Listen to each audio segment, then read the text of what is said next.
Salut les traders, salut les traders, hello hello. Allez, analyse Nasdaq, pétrole, gold et on va discuter un petit peu parce que suite à ma vidéo d'hier, Nasdaq la chute libre, j'ai eu des petits commentaires. Donc quand c'est pas des haters, je réponds en fait et ça permet vos commentaires. Je vous en remercie d'ailleurs de commenter les vidéos parce que ça permet le débat. Quand c'est intelligent, ça permet le débat. On va voir ces commentaires. Donc Nasdaq la chute libre, du coup c'était la journée, la nuit d'hier où c'est descendu. Allez, si on compte le gap, on s'était arrêté à 21 900 et du coup on est descendu à 20 771. Énorme, plus de 1000 points. Donc 1000 points. Et donc, je disais que les niveaux qu'il y avait, oui, j'avais noté que si on réagissait à ces niveaux, on était vendeur et que si on allait au-dessus, on était acheteur. Basta. Ok, basta così. Et du coup, oui, évidemment, comme tout le monde, j'ai été surpris d'une chute de 1000 points, surtout que ça arrive pas souvent. Ok. Mais bon, ok. La question maintenant qui va se poser, c'est que j'ai eu ces commentaires-là. Tac et tac, je les affiche. On va les lire. Il serait bien de regarder les news de temps en temps. Donc ça, c'est Jimtos73. Le marché ne descend pas de presque 3% en ligne droite pendant la nuit sans tenir aucun niveau par l'opération de Saint-Esprit. Donc, je sens quand même le petit commentaire avec la pique d'en dessous. Bon, bref. Et banque, donc 2 fois banque 2602, banque au carré.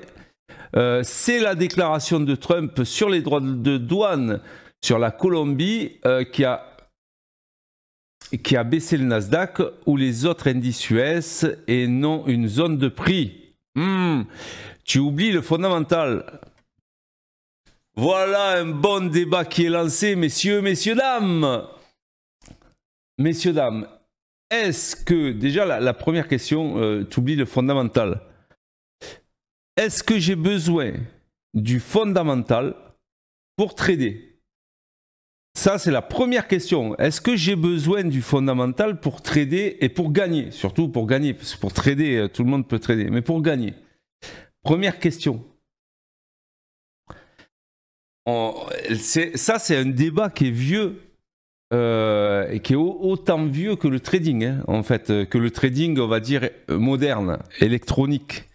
Parce que du coup, il y a beaucoup de personnes qui gagnent sans connaître le fondamental, en fait. C'est quoi l'histoire? C'est quoi l'histoire là? Ensuite, il y a Gimtes ou Gims, c'est peut-être Gimtos73 qui dit c'est pas descendu par opération du Saint-Esprit, c'est pas du tout dû aux zones. Non. Il y a des zones, mais il s'en fout le marché. Mais tu rêves, toi, tu rêves.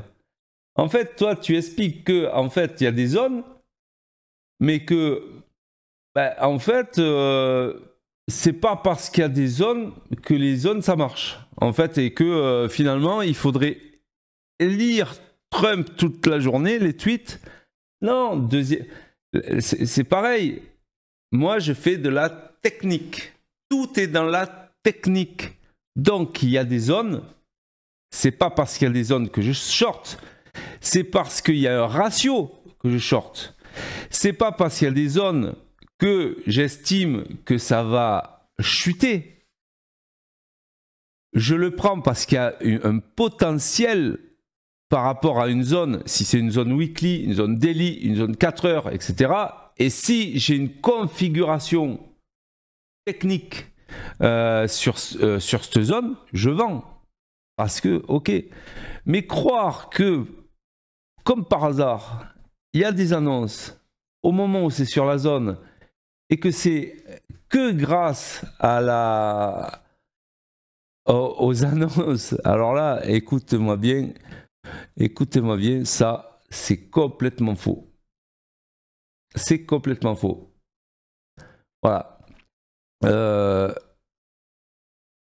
Parce que, en fait, le marché, il va où il veut. Le marché, il va toucher ces zones. Il a une route à faire, c'est-à-dire il a un cahier des charges, on va dire, peut-être pas un cahier des charges, mais il a un objectif. Cet objectif, quoi qu'il arrive, il va le réaliser, annonce ou pas annonce. Annonce ou pas annonce. Voilà. Et quand il arrive sur ces zones, annonce ou pas annonce, il va décaler. Après, les annonces vont faire accélérateur. Accélérateur, c'est-à-dire que peut-être s'il n'y avait pas eu l'annonce, on aurait décalé jusqu'en bas, mais sur une vague, 2 vagues, 3 vagues de baisse. On est d'accord, bah, peut-être que ça accélère, d'accord, les mouvements. Mais en gros, les zones, ça reste les zones. C'est des objectifs qu'ils ont, que ça soit sur les options ou là, de toute façon, ils ont des objectifs donc. Et ils ont des ventes, des calls, des puts, des machins. C'est eux qui font bouger le marché, en fait. C'est plus que sur les futurs. Il y a plus de volume sur les options que sur les futurs. Du coup, quand ils arrivent sur des niveaux, ben oui, ils vont libérer. Donc, tous ceux qui ont acheté en bas, ben, ils libèrent leurs achats et puis ils vendent. Voilà, en fait, c'est que technique. Nous, en fait, notre but en day trading et en scalping, encore plus en scalping, c'est de faire que de la technique. On traite la conséquence des annonces, si tu veux. La conséquence. Mais de là à dire ce que vous dites, vous, alors là, parce que quand on vous lit, on se dit, waouh, le mec, putain, il lise les annonces et après il trade avec les annonces. Waouh, putain, les mecs sont balèzes, quoi. Mais en fait, tu as lu l'annonce et tu as expliqué avec ton explication. Peut-être que c'est vrai, peut-être c'est faux. Ouais, il y a eu l'annonce parce que. Mais moi aussi, je sais lire, en fait. Mais ça t'a aidé en quoi, en fait, dans le trading? Vas-y, réponds. Ça t'a aidé en quoi dans le trading? Voilà, moi, ce que je remarque, en fait, c'est que quand il y a des niveaux, ben, en général, quand il y a des niveaux, ça prend les bénéfices, et quand il y a d'autres niveaux, ça reprend les bénéfices. D'ailleurs, on va arriver... Voilà, moi j'ai dit ce que je pensais, vous dites ce que vous pensez, c'est un débat. Voilà, alors je remarque quand même des petites piques, mais bon, ça va, je m'en fous des petits pics, c'est de bonne guerre. Moi aussi, je vous fais des petits pics. Mais du coup, voilà, on n'est pas d'accord. Maintenant, les autres vont réagir peut-être au débat et s'intéresser au débat. La vraie question, c'est est-ce qu'on a besoin du fondamental pour faire du trading, day trading et scalping? Est-ce qu'on en a besoin fondamentalement? Du fondamental. Voilà, vous avez 4 heures. Donc, allez, on revient sur notre trading. Donc, on revient sur notre trading. Et du coup, ok. Pour moi, ok, on était sur les hauts. Il y avait, on a fait un cycle entier haussier. On a retesté là-haut et de là-haut, vu que c'était une zone, tout le monde a pris ses bénéfices. Bim. Et regardez ce qu'on est allé chercher. On est allé chercher un trou de liquidité. Comme par hasard, une bougie qui n'avait pas été comblée. Ça, c'est un trou de liquidité. Ok, et on s'arrête là et on a fait quasiment avec l'eau. En fait, si on prend l'open, si on prend que l'open mais pas la veille, et qu'on trace un Fibo par exemple, vous allez voir, c'est on est allé, on a retracé 61% de la baisse d'hier, 61%. Et du coup, là, il faut, là le but, c'est savoir ce qu'on fait.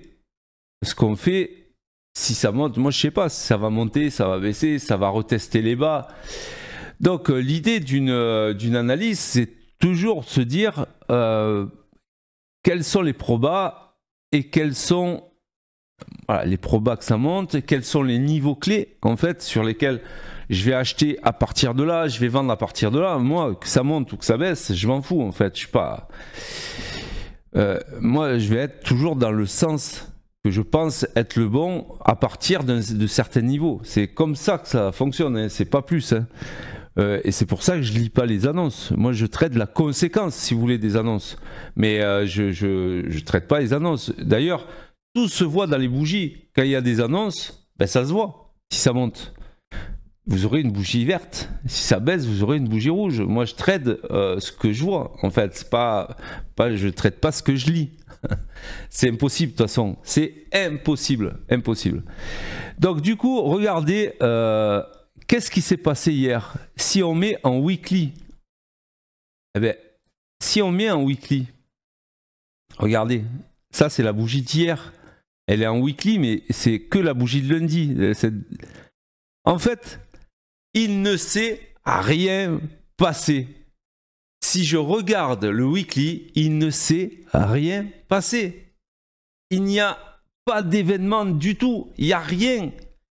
Le seul truc, c'est qu'on est allé chercher des niveaux. Et pour moi, on est allé chercher des niveaux d'achat.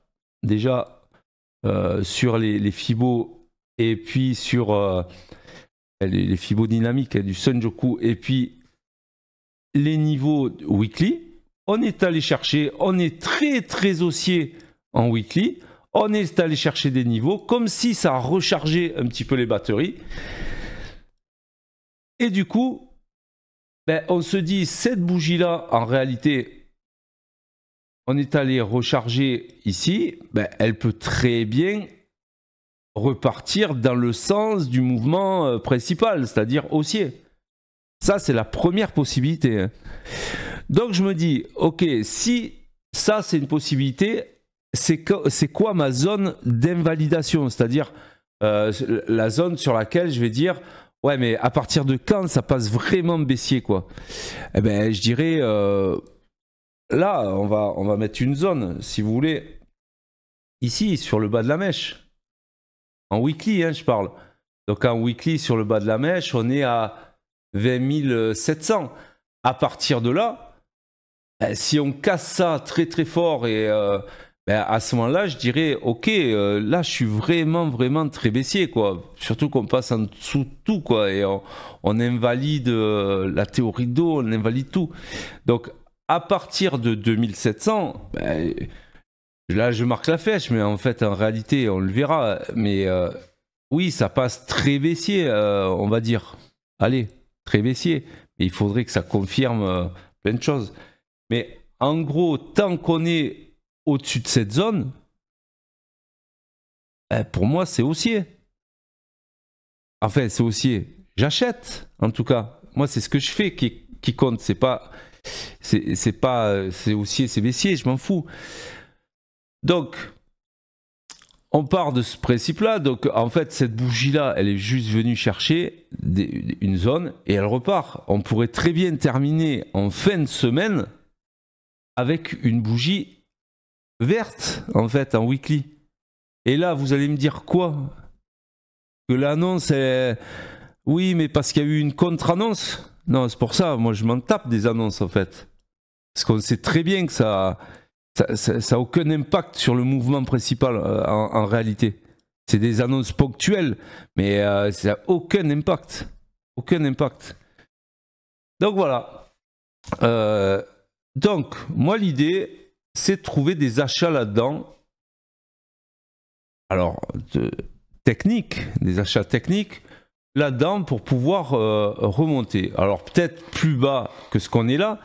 Tant qu'on est déjà au-dessus, sous l'open, en daily, la bougie est rouge. Bon, ok, ben, je vais essayer de chercher des niveaux intermédiaires. Je descends en unité de temps. Là, je vois quoi? On est sur une zone, vous voyez, donc là, je suis en 4 heures. On a un bloc de volume qui va être dur à passer, en fait. Donc déjà, ça... c'est au niveau des 21 300, donc entre les 21 300, 332, voilà. Ça va être une zone que je vais regarder. Si on casse ça, oui, on a des chances d'aller bien plus haut. Pourquoi? Parce que c'est une zone où il y a eu énormément de transactions ces dernières semaines, en fait. Donc le fait qu'on soit passé en dessous, qu'on revienne et que ça bloque, c'est pas un hasard en fait, parce que c'est une grosse zone d'échange qui fait support et résistance. Donc du coup, bah oui, donc je vais affiner mon analyse, et puis moi ça va être une zone clé, les 300, on va dire les 350, on va dire. Au-dessus des 350, vous avez compris, entre 300 et 350, il y a une zone, eh bien, je vais acheter. Mais du coup, est-ce que je vais vendre en dessous? Ben non, je ne vais pas vendre. Je me dis, si jamais ça revient, on revient dans la zone qui a été comblée sur cette bougie 4 heures, ben du coup, peut-être que finalement, je vais essayer d'acheter cette zone. Les 21 200 à peu près, un peu en dessous. Et si ça baisse encore, ben ok, je vais racheter cette zone. Moi, je suis à l'achat. Pourquoi? Ben, pas en scalping. Hein. En scalping, on est dans les deux sens. C'est dans les deux sens, on va chercher des mouvements. Donc, les mouvements se font de tous les côtés. Moi, en day trading, où je vais lâcher un gros trade, par exemple, où je vais essayer de lâcher un gros trade, je cherche des logiques. Donc, je me dis, ok, tant qu'on est dans cette zone-là, entre 350 et 21 000, entre 21 000 et 21 350, je cherche des achats, des retournements et des achats, dans l'espoir que ça revienne tout là-haut en fait. Et c'est pas impossible au vu du weekly. Ok, donc voilà mon analyse et voilà mon plan. Il y a l'analyse et après le plan de trading. Mon plan de trading, c'est achat, achat, achat, achat. Pourquoi achat aussi? Parce que regardez les 21 000. Hier, moi j'ai acheté la réintégration des 21 000. Ben oui, c'est une zone tellement énorme, les 21 000. Fallait être quand même si ça baisse, moi je croyais pas en fait du tout au crash boursier, tout ça. En fait, je me disais, d'ailleurs, je crois que je vous l'ai dit dans l'analyse, que je cherchais des points de retournement. Et le point de retournement s'est fait l'après-midi. Parce que quand je me mets sur des vues weekly, je me dis, ah ouais, on est sur des niveaux d'achat en fait. Et donc les 21 000 sont là, ben, je vais essayer de jouer la réintégration des 21 000. Voilà, et ça a fait un trade de dingo hier. Voilà, c'est tout. Donc il faut avoir l'analyse, mais il faut avoir un plan. Mais sans regarder les fondamentaux, ça sert à rien en fait. Hein. Ça sert à rien du tout. Du coup, ben voilà mon plan. Achat, achat, achat, achat dans ces zones. Et je vais essayer de trouver des gros mouvements. Parce que moi, je fais beaucoup de day trading. Donc, je cherche des gros mouvements. Voilà. Donc, l'idéal, là, je suis en 30 minutes. L'idéal, ah oui, regardez. Regardez aussi ce qu'on avait noté d'ailleurs dans le live.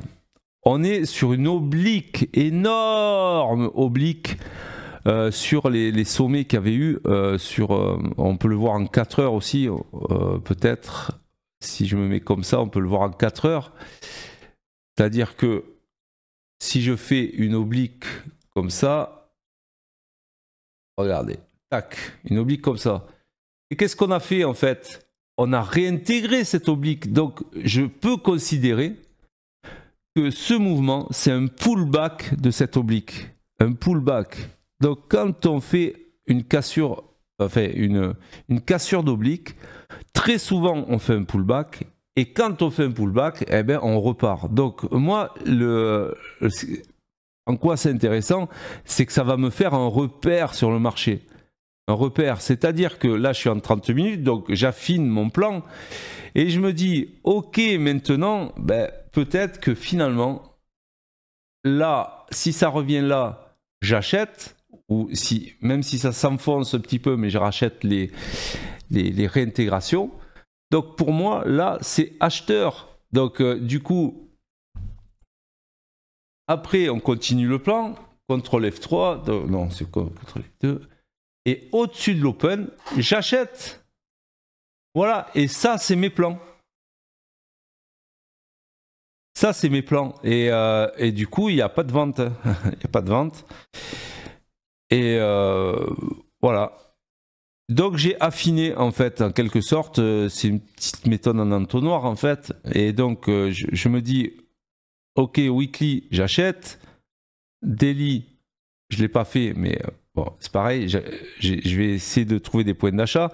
Je l'ai fait en 4 heures, et 4 heures, j'ai 3 points d'achat.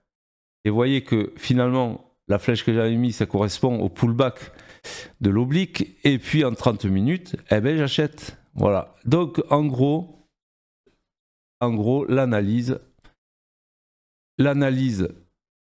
j'ai marqué mes zones, et mon plan de trading, ça va être d'acheter et pas de vendre.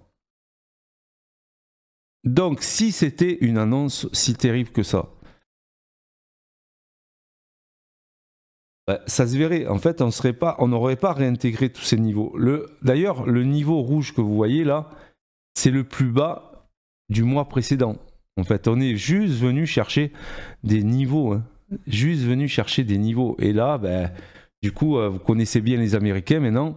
Ils n'ont qu'un seul bouton, c'est achat, achat, achat. Les indices, c'est fait pour monter, c'est pas fait pour descendre. Donc les chutes un peu brutales, c'est juste des prises de bénéfices en fait. Hein. Pas plus que ça. Hein. Voilà. Allez, mon plan sur le Nasdaq, c'est fait. Gold, allez, je vais aller sur le gold.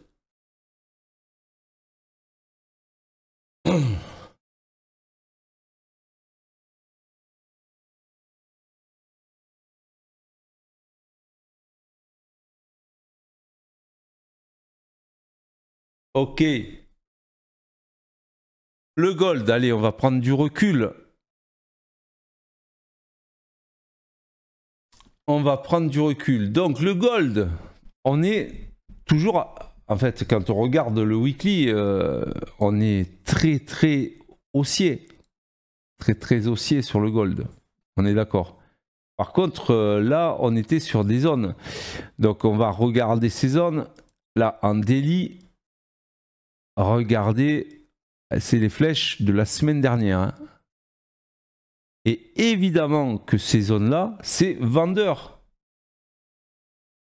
C'est-à-dire vendeur. C'est-à-dire qu'à partir de là, moi je cherche des ventes. Pourquoi? Parce que regardez ce qui s'est passé quand on est arrivé sur ces zones. On a eu au moins 5 jours, là je suis en daily, on a eu au moins 5 jours de baisse après. Donc il est possible que, on n'est peut-être pas 5 jours de baisse, mais en tout cas qu'on aille chercher des niveaux en dessous. Par exemple, ce trou de liquidité laissé par ce bougie, donc les 2700. Il est possible qu'on puisse corriger jusqu'aux 2700 sur le gold. Ça, c'est une possibilité. Hein. Quand je regarde le volume composite, regardez, on est pareil sous un gros volume, comme le Nasdaq sous un gros volume. Donc ça va être à regarder. Pourquoi? Parce qu'on est quand même sur des zones, mine de rien, on a réintégré une zone d'achat en 4 heures. Donc, je dirais qu'on pourrait avoir des acheteurs qui font remonter le prix. Mais par contre, cette zone-là, elle va être décisive. C'est-à-dire que si on passe les 2750, là, ok, ça va libérer un petit peu les chakras des acheteurs. Et donc, à partir de là, quand ils seront libérés de ce volume, hein, de ce niveau super important où il y a eu énormément de transactions, eh ben, du coup, on va pouvoir retester les hauts. Sinon, attention, on peut aller chercher le niveau d'en dessous, ici, et ce niveau, il est à 2718. Je vais le mettre en rouge. Voilà, ça, c'est mon plan. Vous voyez, je dis pas ça va monter, ça va baisser, je dis juste à partir de quel niveau je vais chercher des achats et à partir de quel niveau je vais chercher des ventes. Faites la différence entre un plan et une analyse. Hein. Voilà, alors ce qu'il y a de bien là, c'est quoi? C'est qu'on est encore au-dessus de l'open, donc c'est toujours l'open, mon premier repère. Hein. La semaine dernière, je vous avais dit attention à ce niveau-là, le gros niveau vert, c'est le plus haut du mois dernier. Donc évidemment, là, on a buté pas mal dessus, on a tricoté un petit peu, on a refait une impulsion au-dessus, et puis là, on l'a cassé. Finalement, hier, on l'a cassé. Donc attention, puisque c'est un niveau mensuel, donc ça a une portée mensuelle. Hein. Et, du coup, c'est pour ça que le prochain niveau que je verrai, c'est le dernier plus bas à 2715. Ici, 2715, ça serait tout à fait logique de revenir sur ces niveaux. Donc, bien sûr, par extension, les 2700, parce qu'à mon avis, c'est un chiffre rond, donc ça peut attirer les prix. Donc voilà, dans cette zone-là à peu près. Donc, CTRL F2. Donc, du coup, si on est sous l'open, donc d'avoir un plan plutôt baissier sous l'open et au-dessus de l'open, mais au-dessus aussi des 2750, on l'a vu sur le gros niveau, d'avoir plutôt... Voilà le plan, voilà mon plan les amis. Et du coup, si on regarde l'order flow monthly, qu'est-ce qu'on peut voir? Sur l'order flow, on voit qu'on est sur le POC du mois en cours, donc le point of control, le niveau le plus exécuté au niveau des lots du mois. Et comme on est le 28, c'est un niveau qui est très fiable. Bien sûr, en début de mois, ça se construit, mais en fin de mois, c'est très fiable. Donc vous comprenez pourquoi je vous ai dit, si on passe ce niveau, ça risque d'être très acheteur, mais pour l'instant, on ne l'a pas passé.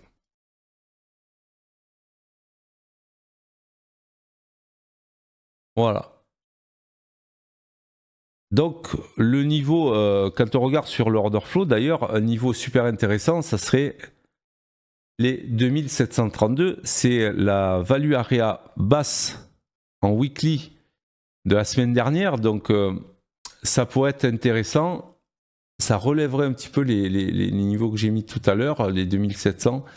Mais à surveiller quand même les 2734 sur le gold value area, parce que si on passe en dessous, on récupère le profil d'il y a 2 semaines.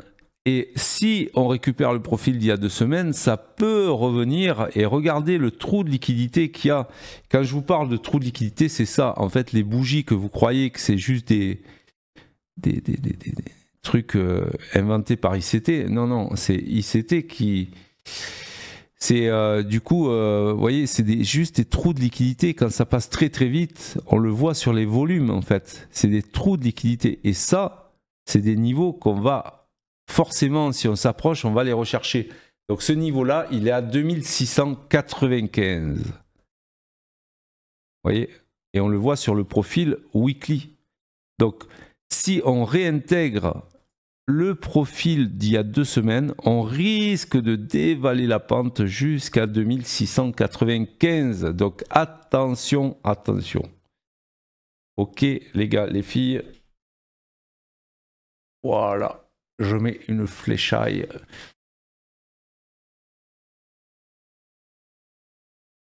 Voilà, allez, on passe vite fait au pétrole parce que là j'ai beaucoup parlé avec ce débat. Débattons. Débattons, mettez des sujets d'ailleurs hein, dans les commentaires, mettez des sujets que vous voulez développer sans m'insulter, parce que ça sert à rien. Si vous m'insultez, je vous bannis. Donc il n'y a pas de discussion. Mais si vous avez un petit débat, pas de problème. Pas de problème sur le trading. Moi je donnerai mon opinion et je respecterai la vôtre en fait d'opinion. J'aime les débats. Hein. Du coup, allez. Petrolus, donc Petrolus, évidemment, on est. Alors, je reviens. Il y a 2 semaines, on avait noté cette zone. Hein. Du coup, on est pareil que sur Nasdaq, sur tout ça. Donc, quand il y a une zone, la probabilité que si on est en dessous, hop, on récupère, bim, voilà, c'est ce que ça a fait. Pas plus que ça, c'est juste de l'analyse. Maintenant. On arrive sur des zones de rebond. Donc la zone de rebond, elle est grande. Hein, c'est-à-dire que là, je suis en wiki, donc la zone de rebond va être grande. Donc on va devoir affiner sur les petites unités de temps, mais on rentre dans la zone de rebond. Donc ça veut dire que ça peut partir de là, ça peut partir d'en bas, tout ça. Donc on va essayer d'analyser un petit peu ce qui se passe. Je me mets en daily. En daily, qu'est-ce que je vois donc? Donc déjà, on a comblé ce trou de liquidité qui était sur la bougie. Donc là, regardez. Et regardez ce qu'on a comblé. On a comblé un vieux gap du 10 janvier.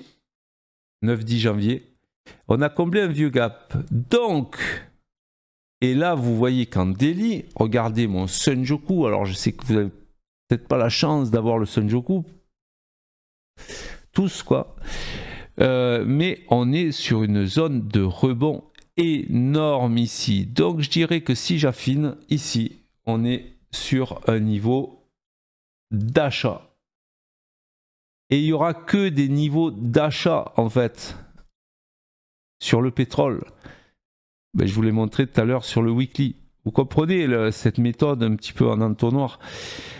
Donc le seul problème que j'ai c'est le 4 heures, mais le 4 heures, regardez, on est au-dessus de l'open. Pour moi c'est acheteur. En plus on a une belle... Alors je vais resserrer le truc. Voilà, ça c'est le trou de liquidité laissé par cette bougie là. Et vous le voyez parce que dans le volume composite, on a ce trou de liquidité ici. C'est rien de plus que des trous de liquidité. C'est tout. Donc, là, on a déjà celui qui a acheté à l'open, il a bien fait. Mais je pense qu'on peut aller bien plus haut. Alors, ce qu'on aura, nous, en repère, voilà, c'est cette oblique. Et c'est pas impossible de... Voilà, donc je dirais que ici... c'est tout acheteur à partir de l'open. Vous voyez la flèche que j'avais mis pour aller chercher les niveaux. Donc c'est ce que ça a fait hein, d'ailleurs. Mais du coup maintenant, je pense qu'on est arrivé dans une zone d'achat et qu'il faut absolument chercher des achats. Voilà, je vais en terminer là, les gars, les filles. Mettez les commentaires que vous voulez sans m'insulter et je vous répondrai. Mettez ce que vous voulez. Mettez un petit like si vous avez aimé la vidéo. On dirait youtubeur là. Et puis je vous dis, alors je vous dis pas à demain, je vous dis pas à après-demain parce que je suis en déplacement. Je vous dis à vendredi les amis. Allez, soyez prudents sur le marché et surtout mettez des stops. Salut.